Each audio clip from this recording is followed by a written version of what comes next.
S'aimer. S'aimer d'une manière puissante et destructrice. S'aimer d'une manière toxique. Ainsi étaient les pensées d'Aglaé lorsqu'elle regardait Joris. Elle était sur le sol, retenant ses larmes alors qu'il retenait ses coups. Elle leva les yeux vers lui, une fois encore, une fois de trop. Joris avait finalement frappé, une fois encore, une fois de trop. Il l'avait aimée à n'en pas douter, mais comme toutes les autres avant elle n'avait pas su dompter l'immonde qui se cachait en lui.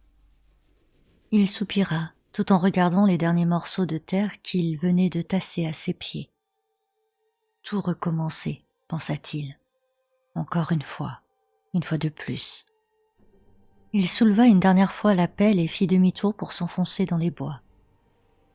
Comment pourrait-il, cette fois, annoncer la disparition de sa petite amie? Une fugue? Non, il l'avait déjà fait. Une rupture, tout simplement? Non, ça c'était pour la première. Une dépression qui l'aurait fait fuir? Non, ça c'était pour la précédente. Et si... Alors qu'il arrivait à sa voiture, une lueur d'espoir s'alluma quelque part dans son esprit. Et si pour une fois, c'est lui qui l'a quitté? Oui, voilà, ça c'était inédit. Il n'avait qu'à simuler une rupture que lui seul aurait provoquée.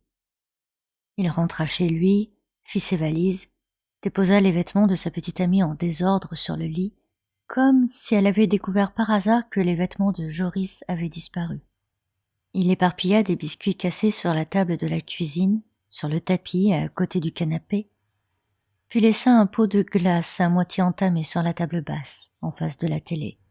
Une cuillère, encore sale de la veille, utilisée par Aglaé, délicatement déposée dans le pot qui finira de décongeler. Voilà. Ainsi, qu'importe l'enquête.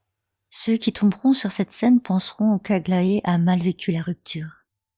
Quant à sa disparition, il laissera tout simplement la porte d'entrée entrebâillée, la lumière du salon allumée, et il prendra le portefeuille de la jeune femme avec lui.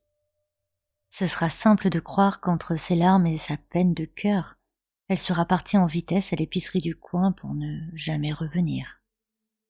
Finalement, quoi de mieux qu'une femme qui disparaît dans la nuit? Ce ne serait pas la première ici, qu'on rechercherait quelque temps avant de l'oublier, au profit d'un nouvel enlèvement. Il chercha du regard le portable d'Aglaé, et tout en utilisant le stylet de sa tablette graphique, il déverrouilla le smartphone. Il passa un appel.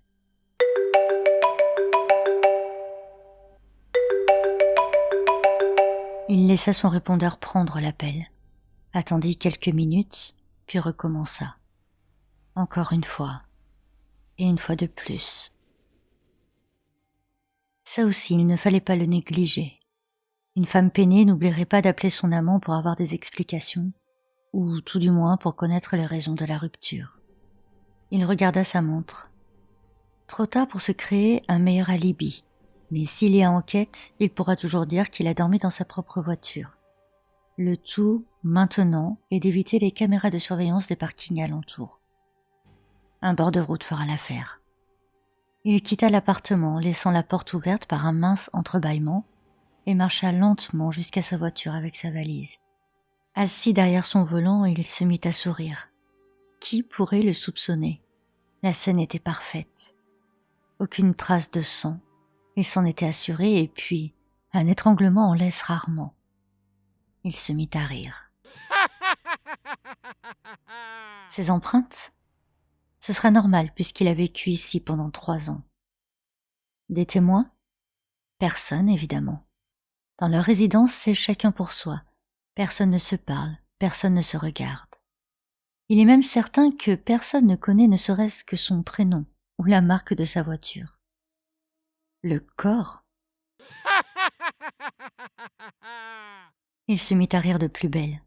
Si en 10 ans, les 3 corps précédents n'ont pas été retrouvés, ce n'est pas aujourd'hui que quelqu'un tombera sur celui d'Aglaé. Il ne lui restait plus qu'une chose à faire, une variable qui ne devait pas rater, mais pour cela, il allait devoir attendre l'ouverture des bureaux. Bonjour Joris. Oh, tu as une mauvaise mine. Chloé semblait réellement inquiète devant les traits tirés du jeune homme. Il s'excusa et donna une explication évasive sur sa rupture de la veille. La nuit dans la voiture, les idées noires qui l'ont gardé éveillée. Chloé sembla comprendre. Elle avait bien remarqué que le couple semblait péricliter ces dernières semaines. La demande incessante d'Aglaé concernant un enfant et la réticence de Joris à fonder une famille. Et puis, ce baiser qu'elle avait échangé avec Joris lors du réveillon du Nouvel An. Chloé rougit en se souvenant de ce moment sous la branche de gui. Joris entra en trompe dans son bureau, ouvrit son poste informatique, envoya un mail simple mais efficace à l'ensemble du personnel. Désolé, urgence familiale, je vais devoir m'absenter dès maintenant et ce jusqu'à une date indéfinie. Je reste joignable par téléphone si besoin. Vous savez ce que vous avez à faire, même si le patron n'est pas là, je compte sur vous pour avancer sur les projets. Il éteint son ordinateur et repartit aussi rapidement qu'il était arrivé. La disparition d'Aglaé passa inaperçue durant les 3 jours suivants, puis l'employeur de cette dernière informa les autorités que son employé n'était pas venu. Étant fille unique, de parents décédés, Joris pensait qu'il aurait plus de temps, mais qu'importe. Il roulait déjà sur les routes d'un pays inconnu lorsque l'alerte disparition résonna sur son portable. Personne ne pourrait se douter que c'était lui, le coupable. Lorsqu'il arriva à son hôtel, il reçut l'appel de la police. Il répondit le plus naturellement du monde qu'il n'avait aucune nouvelle de la jeune femme, qu'il avait refusé ses appels quelques jours avant, après avoir quitté l'appartement suite à une grosse dispute qui les avait tous deux menés à une rupture.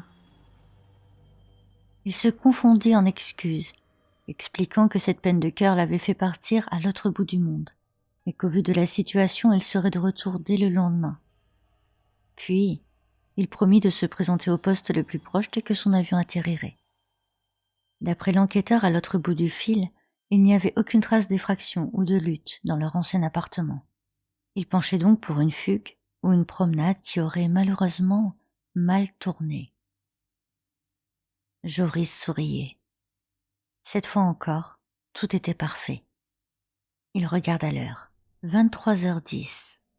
Il était l'heure de prendre un billet de retour sur le site de la compagnie aérienne et de faire part de son départ pour le lendemain à l'hôtel. Il descendit donc à l'accueil, régla sa note d'avance et demanda s'il était possible d'avoir un réveil dès 3h du matin, ainsi qu'un taxi. Le tout fut réglé en quelques minutes.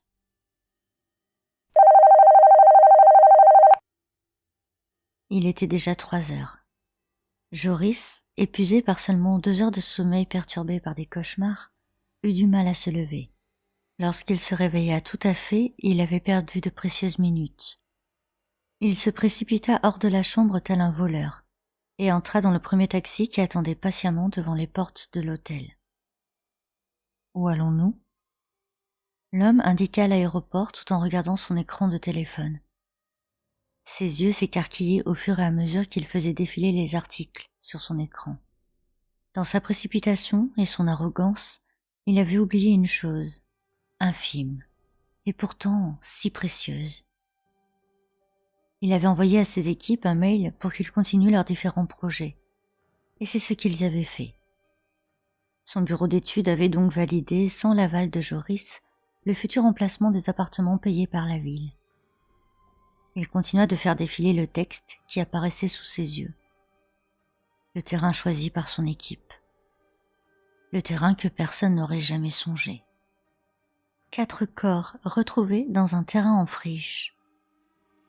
Il déglutit et sentit son cœur taper de plus en plus vite dans ses tempes. Il suait à grosses gouttes à présent. Il continua encore. Aglaé, la jeune disparue, retrouvée dans une tombe de fortune. 3 autres corps sont en cours d'identification. Il avait de plus en plus de mal à garder l'esprit clair.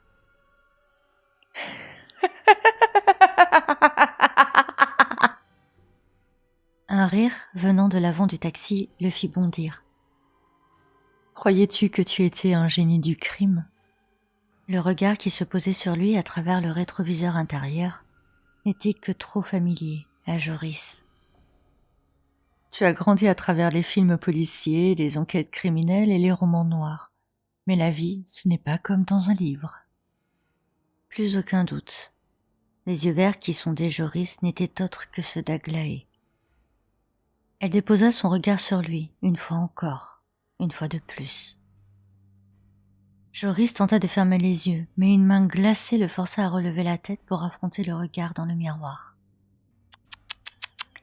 C'est gentil à toi de nous avoir offert une amie de plus, mais cette fois c'est terminé pour toi. Lucie, la première. Son corps décharné, presque squelettique, était posé tout contre Joris. Une tête sur le siège passager se retourna vers lui. « Eh bien, mon grand, ne me dis pas que tu nous avais oubliés. » Estelle, la seconde, avec ses cheveux couleur d'or. « Regardez, il vient de s'uriner dessus. On te fait peur, mon chéri ?» L'odeur répugnante de Garance et les vers qui accompagnaient sa seconde femme lui remonta l'estomac dans la gorge. « Ah non, ne vomis pas, ce serait dommage que tu arrives trop sale pour ton premier jour en enfer. »